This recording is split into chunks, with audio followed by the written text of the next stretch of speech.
ತಡೆಗಟ್ಟಿ ತಡೆಗಟ್ಟಿ ತಡೆಗಟ್ಟಿ ತಡೆಗಟ್ಟಿ ಮಹಿಳೆಯರು ಮತ್ತು ಮಕ್ಕಳ ಮೇಲಿನ ದೌರ್ಜನ್ಯಗಳನ್ನು ತಡೆಗಟ್ಟಿ ತಡೆಗಟ್ಟಿ ತಡೆಗಟ್ಟಿ ತಡೆಗಟ್ಟಿ ಸ್ತ್ರೀ ಭ್ರೂಣ ಹತ್ಯೆಯನ್ನು ತಡೆಗಟ್ಟಿ ತಡೆಗಟ್ಟಿ ತಡೆಗಟ್ಟಿ ತಡೆಗಟ್ಟಿ ಸ್ತ್ರೀ ಭ್ರೂಣ ಹತ್ಯೆಯನ್ನು ತಡೆಗಟ್ಟಿ ತಡೆಗಟ್ಟಿ ತಡೆಗಟ್ಟಿ. ಅಖಿಲ ಭಾರತ ಮಹಿಳಾ ಸಾಂಸ್ಕೃತಿಕ ಸಂಘಟನೆ ವತಿಯಿಂದ ನಾವು DC ಮೇಡಮ್ ಅವರಿಂದ ನಾವು ಮುಖ್ಯಮಂತ್ರಿಯವರಿಗೆ ಮನವಿ ಪತ್ರವನ್ನು ಸಲ್ಲಿಸ್ತಾ ಇದ್ದೀವಿ.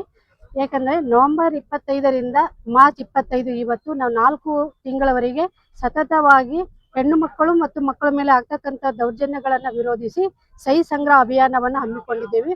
ಅದು ತುಂಬಾ ಯಶಸ್ವಿಯಾಗಿ ಪ್ರತಿಯೊಂದು ಮನೆ ಮನೆಗೆ ಹೋಗಿ ಎಲ್ಲ ಹೆಣ್ಣು ಮಕ್ಕಳಿಂದ ನಾವು ಸಹಿ ಸಂಗ್ರಹವನ್ನ ಮಾಡಿ ನಾವು ಮುಖ್ಯಮಂತ್ರಿಯವರಿಗೆ ಸಲ್ಲಿಸ್ತಾ ಇದ್ದೀವಿ. ಇತ್ತೀಚೆಗೆ ನಾವು ನೋಡ್ತಾ ಇದ್ದೀವಿ ಹೆಣ್ಣು ಮಕ್ಕಳ ಮೇಲೆ ಆಗ್ತಕ್ಕಂಥ ದೌರ್ಜನ್ಯಗಳು, ಮಕ್ಕಳ ಮೇಲೆ ಸಣ್ಣ ಸಣ್ಣ ಮಕ್ಕಳ ಮೇಲೆ ಆಗ್ತಕ್ಕಂಥ ದೌರ್ಜನ್ಯಗಳು, ಮಕ್ಕಳ ಒಂದು ಕಳ್ಳ ಸಾಗಾಣಿಕೆ, ಮಕ್ಕಳ ಒಂದು ಅವ್ರ ಮೇಲೆ ಅತ್ಯಾಚಾರ ಮಾಡಿ ಕೊಲೆ ಮಾಡುವುದು, ಯಾವ ರೀತಿ ನೋಡಿದ್ರು ಕೂಡ ಹೆಣ್ಣು ಮಕ್ಕಳನ್ನೇ ಅದನ್ನ ಅನುಭವಿಸ್ಬೇಕಾಗಿದೆ. ಅದಕ್ಕಾಗಿ ಮಹಿಳೆಯರು ಮತ್ತು ಮಕ್ಕಳ ಮೇಲೆ ಏನ್ ದೌರ್ಜನ್ಯ ಆಗ್ತಿದೆ ಅದನ್ನ ತಡೆಗಟ್ಟಬೇಕು.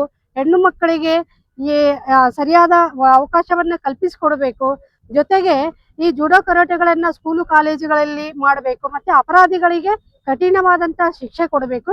ಮತ್ತೆ ಅವರಿಗೆ ನೈತಿಕ ಮೌಲ್ಯವನ್ನ ಶಾಲಾ ಕಾಲೇಜುಗಳಲ್ಲಿ ಹೆಚ್ಚಿನ ರೀತಿಯಲ್ಲಿ ಅದನ್ನ ಉಪಯೋಗ ಮಾಡಬೇಕು ಅಂತ ಅನಿಸ್ತದೆ. ಯಾಕಂತಂದ್ರೆ ಇತ್ತೀಚೆಗೆ ನಾವು ನೋಡ್ತಾ ಇದ್ದೀವಿ ಶಾಲಾ ಕಾಲೇಜುಗಳ ಪಠ್ಯಪುಸ್ತಕದಲ್ಲಿ ನೈತಿಕ ಮೌಲ್ಯಗಳನ್ನೇ ಉಳ್ಕೊಂಡಿಲ್ಲ.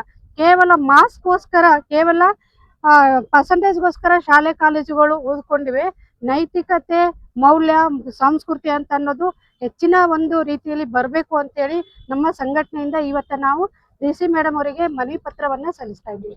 ನನ್ನ ಹೆಸರು ಗುಂಡಮ್ಮ, ಅಖಿಲ ಭಾರತ ಮಹಿಳಾ ಸಾಂಸ್ಕೃತಿಕ ಸಂಘಟನೆಯ ಜಿಲ್ಲಾ ಅಧ್ಯಕ್ಷ.